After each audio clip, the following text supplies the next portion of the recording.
Hello students, कैसे हैं आप सभी लोग। चलिए अपनी सीरीज़ का हम नया चैप्टर शुरू करते हैं आज। चैप्टर 6 अध्याय 6 और ये है आपका राष्ट्रीय अर्थव्यवस्था की जीवन रेखाएं। ठीक, विद्या क्वेश्चन बैंक सीरीज़ चला रहे हैं हम, जिसमें जो आपके मुख्य प्रश्न हैं उनको देख रहे हैं हम। ठीक है, तो पहला सवाल जो है, पहला प्रश्न हमारा ये पूछा गया है हमसे, इनमें से कौन सा पत्तन पूर्वी तट पर स्थित है जो अंतःस्थलीय तथा अधिकतम गहराई का पत्तन है तथा पूर्ण सुरक्षित है। काफ़ी लंबा प्रश्न है, 2-3 बातें इसमें पूछी गई हैं हमसे, तो आप इसको अच्छे से ध्यान रखेंगे। एक तो हमसे पूछा गया है कौन सा पत्तन पूर्वी तट पर स्थित है। ठीक, दूसरा जो अंतःस्थलीय तथा अधिकतम गहराई का पत्तन है, सबसे गहरा पत्तन है और पूर्ण रूप से सुरक्षित भी है। ठीक, चलिए पहला जो हमें दिया गया है ऑप्शन वो है चेन्नई, दूसरा पारादीप, तीसरा विशाखापत्तनम, चौथा तूतीकोरिन। ठीक, ये सारे क्या हैं, पत्तन ही हैं आपके। अब इसमें प्रश्न के हिसाब से जो हमारा जवाब है वह है विशाखापत्तनम। ठीक, अब इस प्रश्न से हम एक चीज़ और अपनी कंप्लीट कर लेते हैं, तैयार कर लेते हैं कि भारत में कितने पत्तन पाए जाते हैं और कौन सा हमारा पूर्वी तट पर है, कौन सा हमारा पश्चिमी तट पर है। दूसरी बात, तीसरी बात, सबसे गहरा पत्तन जो हमें है वो मिल गया, वो कौन सा है, विशाखापत्तनम। ठीक, देखो भारत में कुल 13 बड़े बंदरगाह, देखिए ऐसे तो छोटे छोटे कई बंदरगाह मिलते हैं भारत में, लेकिन बड़े बंदरगाह जो बहुत बड़े बंदरगाह हैं वह कितने हैं, 13 हैं। ठीक है, उसमें से कुछ कहाँ पर हैं, पूर्वी तट पर हैं और कुछ पश्चिमी तट पर हैं। ठीक, चलो पहले देख लेते हैं पूर्वी तट के जो हमारे बंदरगाह हैं उन्हें देखते हैं। हम शुरू करेंगे कहाँ से, पश्चिम बंगाल से। तो सबसे पहला पश्चिम बंगाल में बंदरगाह का नाम कोलकाता। ध्यान रखेंगे, कई बार इसमें हल्दिया भी दे दिया जाता है, हल्दिया। ठीक, हल्दिया भी दे दिया जाता है। दरअसल है ऐसा कि कोलकाता से यहाँ हल्दिया तक आपका एक रिवर से जाते हैं, नदी से जाते हैं, फिर कोलकाता पोर्ट पर या कोलकाता पत्तन पर आते हैं। तो हल्दिया भी सही है और आपका कोलकाता भी सही है। कहाँ पर है, पश्चिम बंगाल में है। दूसरा, पश्चिम बंगाल से और नीचे आते हैं तो राज्य कौन सा है, उड़ीसा।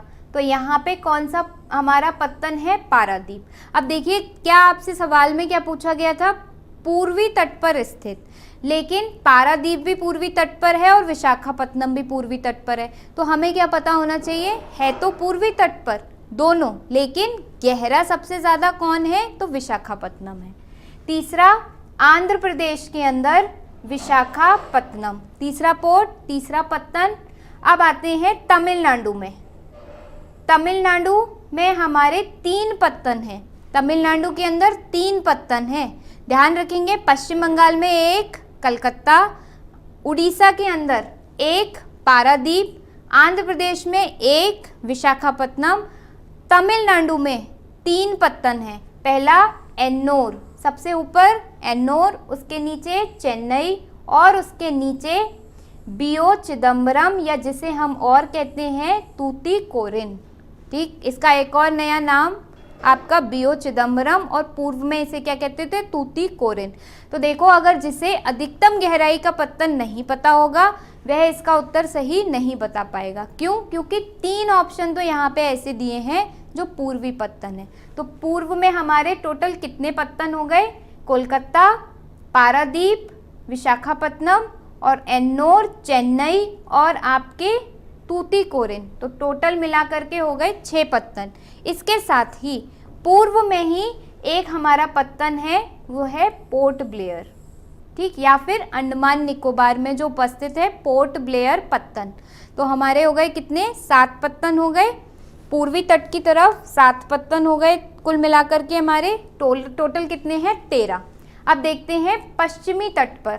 शुरू होता है गुजरात से कांडला, उसके बाद मुंबई, उसके बाद जवाहरलाल नेहरू, उसके बाद मुर्मू गोवा। इसके पहले का अध्याय अगर पढ़ा हो तो हमने क्या देखा था कि महाराष्ट्र और गोवा की जो लौह अयस्क की पट्टी है वहाँ से लौह अयस्क निकाल करके मुर्मुगुआ पोर्ट से ही, मुर्मुगुआ पत्तन से ही क्या किया जाता था, निर्यात किया जाता है। ठीक है, तो मुर्मुगुआ पत्तन कहाँ पे पड़ रहा है, पश्चिमी तट पे है, कहाँ पे, हमारा है गोवा में। ठीक है, उसके नीचे मंगलोर, न्यू मंगलोर कर्नाटक में, और एक पत्तन है हमारा कोचिन में। तो टोटल कितने हो गए कुल मिलाकर के, 1 2 3 4 5, 5 पत्तन पश्चिमी तट पर हैं और 6 पत्तन, बल्कि 6 हैं, 1 2 3 4 5 6, 6 ही आपके पश्चिमी तट पर हैं और 6 ही हमारे पूर्वी तट पर हैं। एक हमारा ये जो द्वीप है, आइलैंड है, अंडमान निकोबार, इसमें है। तो टोटल कितने हो गए, 13। ये क्या है, मुख्य पत्तन है। सबसे गहरा पत्तन विशाखापत्तनम है, कहाँ पे है, आंध्र प्रदेश में। यहाँ से राज्य भी ध्यान रखिएगा, गुजरात में कांदला है, मतलब वही राज्य भी और पत्तन का नाम भी। तट ध्यान रखिएगा, पश्चिमी तट पर है कि पूर्वी तट पर है। ठीक है, चलो यहाँ से किसी भी तरीके से प्रश्न बन सकता है और बनता है, कई बार बना है, आपको हर तरीके से पूछ सकते हैं। हो सकता है इस बार आपसे पूर्वी तट का पूछा गया है, अगली बार पश्चिमी तट का पूछ लें आपसे। ठीक, बनता है, हर साल प्रश्न यहाँ से आता है, तो ये आपका महत्वपूर्ण है। चलो आगे चलें। अगला प्रश्न, निम्न में से कौन सा परिवहन साधन भारत में प्रमुख साधन है। अब देखिए, परिवहन साधन क्या होता है, हमें एक जगह से दूसरी जगह जाने के लिए जिस साधन की ज़रूरत होती है उसे क्या कहते हैं, परिवहन साधन कहते हैं। अब हमारे कौन से परिवहन साधन हो सकते हैं, या तो हम जल मार्ग से जाएं, या फिर हम सड़क मार्ग से जाएं, या फिर हम वायु मार्ग से जाएं। हमारे पास 3 परिवहन के साधन हैं। एक जगह से दूसरी जगह जाने के लिए 3 साधन हैं, या तो आप जल मार्ग से चले जाइए भैया, शिप से, जहाज से चले जाओ, या फिर ट्रेन, बस, या अपनी गाड़ी लेकर के कार से चले जाओ, तो सड़क परिवहन से। एक क्या हो सकता है आपका, सड़क या रेल यानी थल मार्ग से जा सकते हो। एक क्या हो सकता है, आप हवाई जहाज से चले जाओ यानी वायु मार्ग से चले जाए।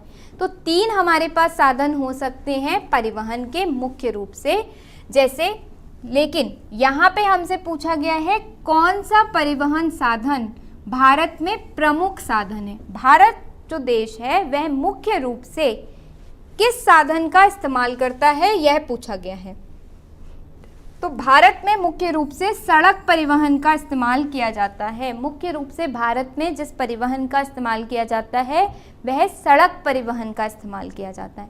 ठीक, क्यों, क्योंकि यहाँ पर जो इलाका है, देखिए मैदानी इलाके में भी पड़ जाता है भारत आपका, मैदान बहुत ज़्यादा है यहाँ पर लगभग, तो यहाँ पे मुख्य रूप से लोग जो हैं। और एक और चीज़ कि जो आपके वायु मार्ग है या फिर जो आपका जल मार्ग है, इनके डेवलपमेंट में, इनके विकास में ज़्यादा पूंजी खर्च होती है, उसके तुलना में जो हमारा सड़क परिवहन है वो आसानी से हो जाता है।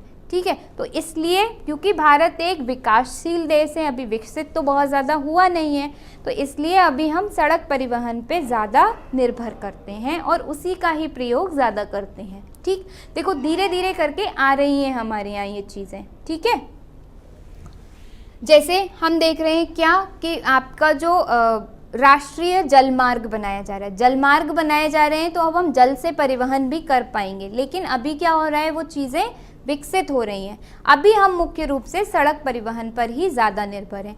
अब देखिए जो हवाई जहाज़ से परिवहन है, अब धीरे धीरे करके वो बढ़ने लगा है। पहले कम लोग जाते थे हवाई जहाज़ से, महंगा बहुत होता था, हमारे पास तकनीकी नहीं थी। पर जैसे जैसे तकनीकी आती जा रही है और उससे हमारा विकास होता जा रहा है, तो अब इसकी ओर हम बढ़ने लगे हैं।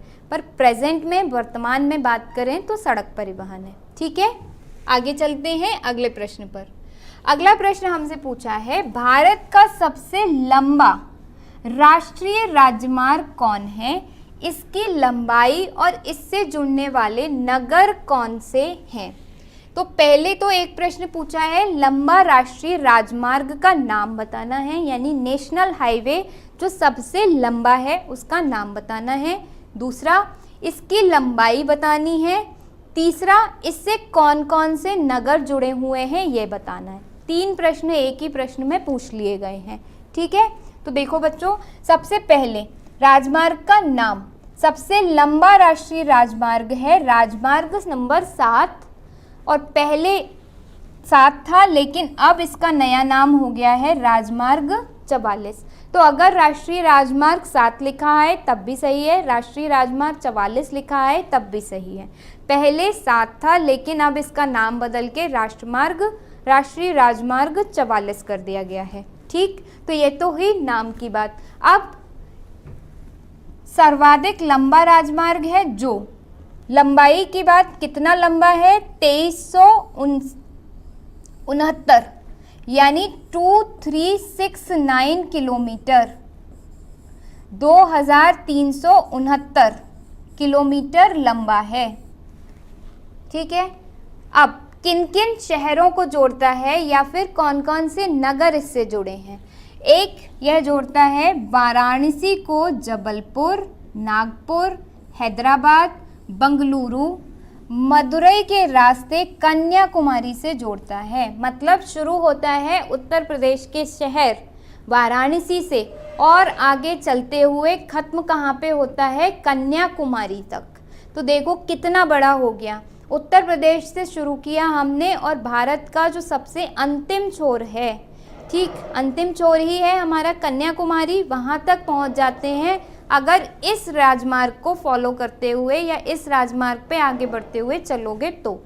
देख लो यहाँ पर एक बार कहाँ से शुरू हो रहा है, ये रहा आपका राष्ट्रीय राजमार्ग 44, शुरू होता है आपका, देखो ये शुरू तो आपका दरअसल होता है श्रीनगर से, ठीक, लेकिन हमसे पूछा है कौन कौन से नगर जुड़ते हैं इससे, तो इससे आपके जुड़ते हैं बनारस, जबलपुर, नागपुर। देखो यहाँ पे बनारस आपका यूपी, ये रहा आपका यूपी का इलाका, यहाँ से गुजर रहा है ये। उसके बाद आपका आता है नागपुर, महाराष्ट्र का इलाका, फिर हैदराबाद आंध्र प्रदेश का इलाका से होते हुए ये आपका आ गया यहाँ पर आंध्र प्रदेश से होते हुए तमिलनाडु, और यहाँ पर ये पहुँच गया कन्याकुमारी तक। ठीक है, तो ये सबसे बड़ा राष्ट्रीय राजमार्ग है। शुरू होता है उत्तर में हमारा श्रीनगर से, और नगर कौन कौन से इससे निकलते हैं तो उत्तर प्रदेश का वाराणसी, जबलपुर, नागपुर, हैदराबाद, बंगलुरु, मदुरई, और उसके रास्ते कन्याकुमारी तक चला जाता है। मदुरई हमारा कर्नाटक के अंदर। ठीक, समझ में आ गया? चलो, इसके अलावा एक दो और जो ज़रूरी हैं हमारे राजमार्ग वो भी देख लीजिए। जैसे राजमार्ग 27, इस बार ये पूछा गया है, अगली बार हो सकता है कोई दूसरा पूछ लिया जाए। एक है राष्ट्रीय राजमार्ग 27, ये क्या करता है, ये पोरबंदर को जोड़ता है, कहाँ तक? यहाँ तक। ये जोरहट आपका इलाका है असम का, यहाँ तक जोड़ता है, और ये भी आपका बड़ा आपका राष्ट्रीय राजमार्ग है, राजमार्ग नंबर 27। ठीक है, जो शुरू होता है पोरबंदर पे और ख़त्म कहाँ पे होता है? ख़त्म होता है आसाम के जोरहट में जाकर के। ठीक, तो इस तरीके से एक दो राजमार्ग की थोड़ी सी जो जानकारी है वह आप लोग रखिएगा। सबसे छोटा राजमार्ग, अगर ये तो लंबा पूछा गया था, छोटा पूछ लें तो है राजमार्ग 6। ठीक, राजमार्ग नंबर 6 शुरू होता है जोरहट पे और ख़त्म होता है सिलचर पे। ठीक है, तो ये सबसे छोटा राजमार्ग राष्ट्रीय राजमार्ग 6, सबसे लंबा राष्ट्रीय राजमार्ग 44, पहले क्या कहते थे? 7 कहते थे। ठीक है, आगे चलें। चलो, कई बार एक आध प्रश्न इस पे पूछ लिया जाता है।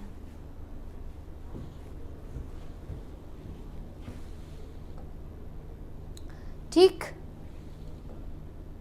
अब देखिए दूसरा प्रश्न है हमारा, प्रधानमंत्री ग्रामीण सड़क योजना के तहत क्या प्रस्ताव है?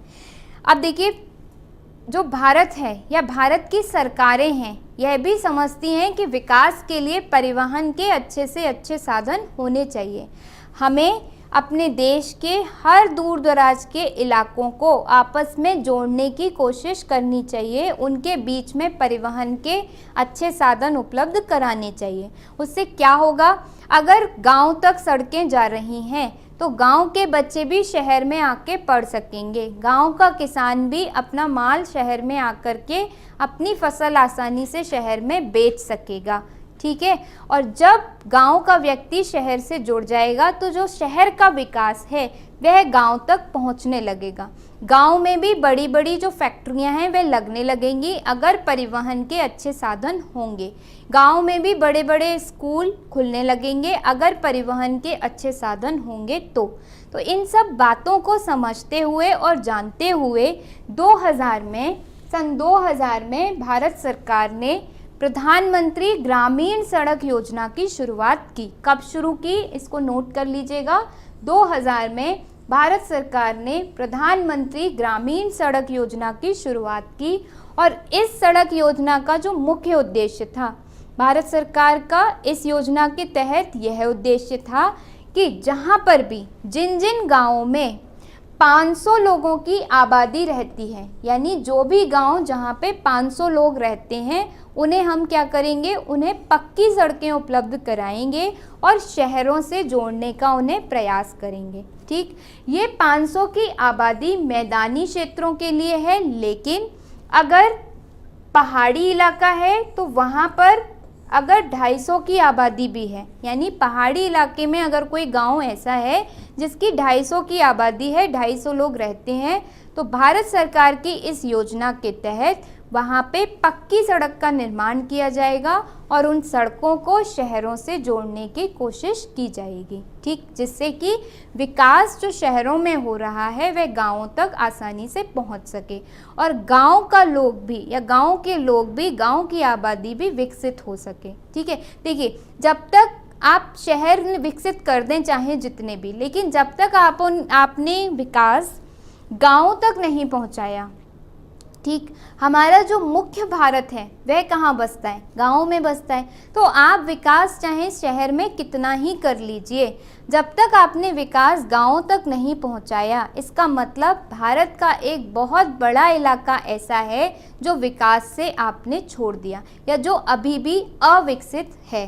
ठीक, तो इसलिए भारत सरकार ने ये योजना चलाई 2000 में, जिससे जो भारत के गाँव हैं वह भी शहरों से जुड़ सकें, उनके भी जो परिवहन के साधन हैं शहरों से जोड़ सकें उन्हें, और जिससे विकास शहरों से लेकर के गांवों तक पहुंच सके। ठीक है, तो यही है यहाँ पर लिखा हुआ कि एक सड़क परियोजना के तहत देश के प्रत्येक गांव को प्रमुख शहरों से पक्की सड़कों द्वारा जोड़ना प्रस्तावित है। ठीक है, चलिए अगले प्रश्न पर चलें। समझ में आया?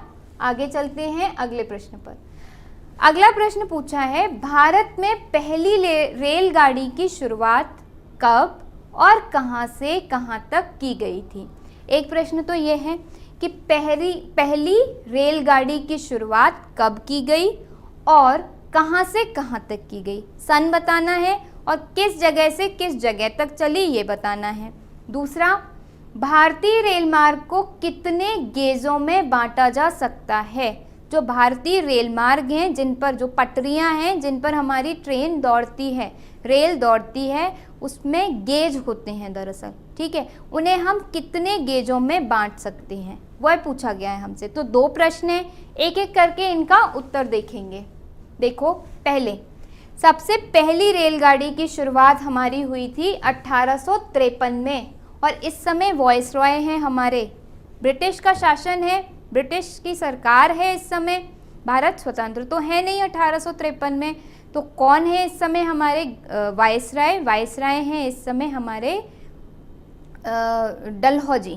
ठीक, डलहौजी के समय पर हमारी ये जो 1853 की ट्रेन जो है, रेलगाड़ी है, ये चली थी। और ये कहाँ से कहाँ तक चली थी? ठाणे के मध्य चलाई गई, मुंबई से ठाणे, मुंबई और ठाणे के बीच में चली हमारी पहली रेलगाड़ी। और सिर्फ कितनी दूरी तय करती थी? 34 किलोमीटर, उससे ज़्यादा नहीं। आज जो 34 किलोमीटर हम लोग अपनी स्कूटी या फिर जो मोटरसाइकिल होती है उससे तय कर लेते हैं, आधा घंटे में, आधा से 45 मिनट में कर लेते हैं, तब वहाँ से वहाँ तक के लिए रेलगाड़ी चलाई गई थी। सोचो, सिर्फ ट्रेन चलाई गई थी 34 किलोमीटर के लिए। ठीक है, कब चली थी? 1953 में चली थी। कहाँ से कहाँ तक चली थी? मुंबई से ठाणे तक चली थी।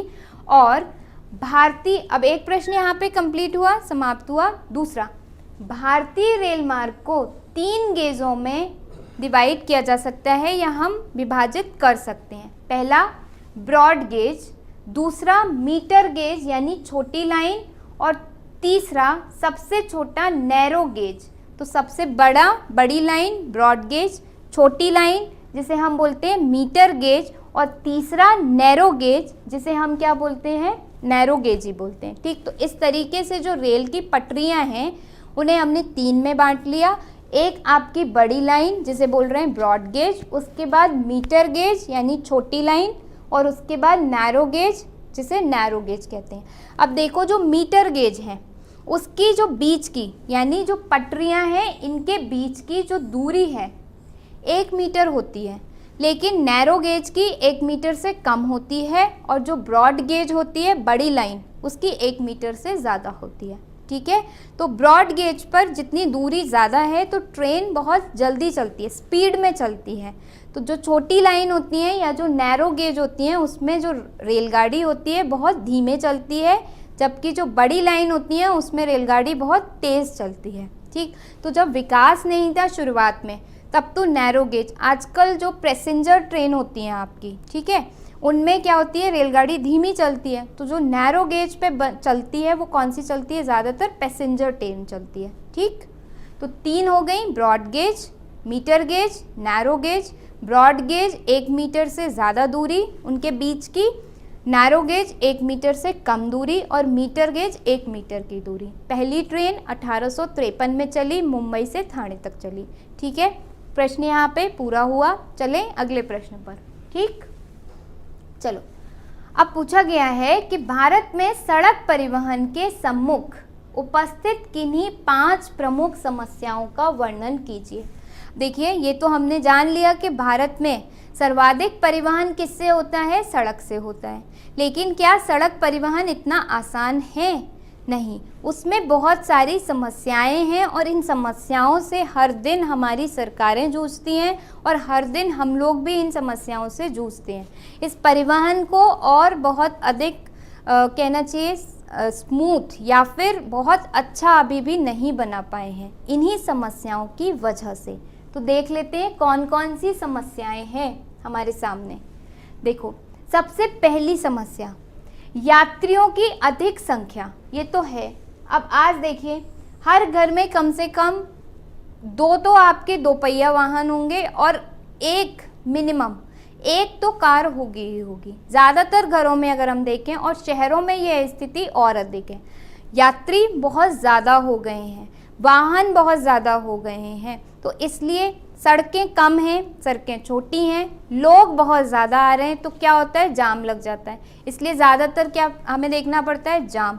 तो पहली मुख्य समस्या क्या है, यात्रियों की अधिक संख्या और माल की ढुलाई की अधिक मात्रा को देखते हुए भारत में सड़क जाल अपेक्षाकृत कम है। कम सड़कें हैं, सड़कें और होनी चाहिए। जिस हिसाब से जनसंख्या है, जिस हिसाब से हमारे यहाँ पर भीड़ है, उस हिसाब से कितनी सड़कें और बनाने की ज़रूरत है, वो कम है। जब सड़कें कम हैं तो भीड़ ज़्यादा होती है, और वही सारी भीड़ एक ही सड़क पर चल रही होती है, तो परिवहन उतनी सुगमता से नहीं हो पाता।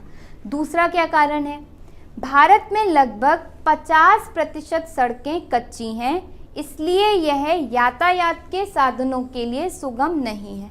देखिए, कच्ची सड़कें होती हैं, तो अगर कोई किसान अपना सामान लेकर के जा रहा है, बैलगाड़ी से जा रहा है, किसी से भी जा रहा है, अगर कच्ची सड़क है, ठीक है, सड़क सुगम नहीं है या अच्छी नहीं बनी हुई है, तो उसका सामान रास्ते में गिर सकता है, फैल सकता है, बर्बाद हो सकता है। ठीक, या फिर एक्सीडेंट होने की, दुर्घटना होने की संभावना भी ज़्यादा होती है। दूसरी बात, तीसरी बात, जो हम ईंधन जलाते हैं, अगर सड़क आपकी सुगम है, एकदम स्मूथ सड़क है आपकी, तो जो ईंधन लगता है वह कम लगता है। लेकिन जब सड़क टूटी फूटी होती है, ख़राब होती है, तो क्या होता है, ईंधन भी ज़्यादा लगता है।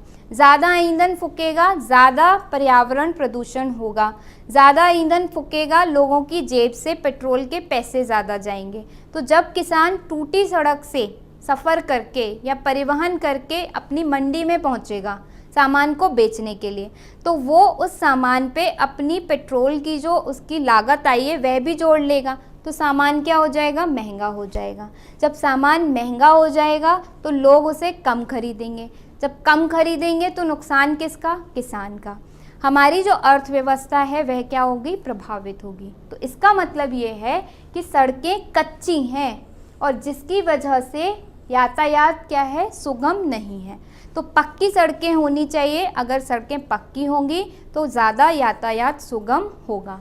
तीसरा, वर्षा ऋतु में कच्ची सड़कें कीचड़ से भर जाती हैं, इसलिए वर्षा ऋतु में ये सड़कें अनुपयोगी हो जाती हैं। यह तो आजकल चल भी रहा है, वर्षा का मौसम चल रहा है, मानसून का आपका मौसम चल रहा है। इसमें क्या हो रहा है, ज़्यादातर सड़कों पर हम जल भराव देखते हैं। जब जल भर जाता है तो वही मिट्टी कीचड़ का रूप ले लेती है वहाँ पर। अब जब कीचड़ वहाँ पर जमा हो गया तो कैसे आपकी गाड़ी या कैसे आपकी बैलगाड़ी, कुछ भी जिससे भी आप परिवहन कर रहे हैं, वो चल पाएगी। कच्ची सड़कें, ऊपर से पानी बरस गया तो कीचड़ बन गया, तो परिवहन का साधन सुगम नहीं रहा। तो एक समस्या ये भी है कि वर्षा ऋतु हमारे यहाँ ठीक ठाक वर्षा होती है, यानी 3-4 महीने जो होते हैं वो 2-3 महीने तो बारिश के रहते ही रहते हैं, ठीक है ना। तो उस हिसाब से हमारे यहाँ सड़कें जो हैं वर्षा के हिसाब से नहीं बनी हैं, ठीक।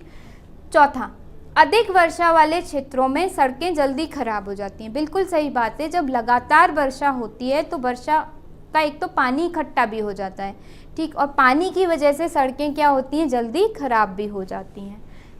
पांचवा क्या है हमारा, अधिकांश पक्की सड़कें सक्रिय हैं जिन पर एक साथ 2 गाड़ियों का आवागमन आसानी से नहीं होता। इलाका छोटा है, सड़कें देखिए, सड़कों का चौड़ीकरण अब किया जा रहा है। आप देख रहे हैं बहुत सारी जगह पे हाईवे बनाए जा रहे हैं, सड़कों को चौड़ा किया जा रहा है, जिससे कि 4 लेन 6 लेन, अगर टोल देखा हो तो टोल में एक साथ 6 लाइन होती हैं, आपकी 6 लेन होती हैं। तो 4 लेन की सड़क, 6 लेन की सड़क ये बनाई जा रही है अब। लेकिन अभी भी बहुत सारे इलाके ऐसे हैं जहाँ पर छोटी छोटी सकड़ी सड़कें हैं और उनमें क्या होता है, एक तरफ से अगर एक ट्रक आ गया तो फिर वो बीच में ही फंस जाता है और फिर जाम लग जाता है। तो ये एक बहुत बड़ी समस्या है जिसकी वजह से सुगम परिवहन नहीं हो पाता। तो 4-5 कारण हमने देख लिए। एक तो यात्रियों की संख्या के हिसाब से सड़कें नहीं हैं। नंबर 2, सड़कें सक्रिय हैं, एक यान या एक आपका परिवहन का साधन फंसने से पूरा जो आपका ट्रैफिक होता है वो जाम हो जाता है। तीसरा, क्योंकि वर्षा अच्छी खासी होती है तो सड़कें जल्दी खराब भी हो जाती हैं। चौथा, जब वर्षा होती है तो सड़कों पर पानी भर जाता है, कीचड़ बढ़ जाता है और आसानी से परिवहन नहीं हो पाता। पांचवा, जो सड़कें हैं, ठीक, सड़कें क्या हैं, ज़्यादातर कच्ची हैं, जिसकी वजह से जब किसान सामान लेकर जाता है अपना तो दुर्घटना होने की संभावना भी ज़्यादा है और उसका जो ईंधन है वह भी ज़्यादा खपता है, जिस वजह से परिवहन का साधन सुगम नहीं है, ठीक। तो 4-5 हमने कारण यहाँ पर देख लिए जो भारत के सड़क परिवहन के सम्मुख हमें देखने को मिलते हैं, ठीक। तो इसी तरीके से आप 4-5 पॉइंट उसमें लिख कर आएंगे अपने उत्तर में। आगे चलते हैं अगले प्रश्न पर, ठीक है, चलो।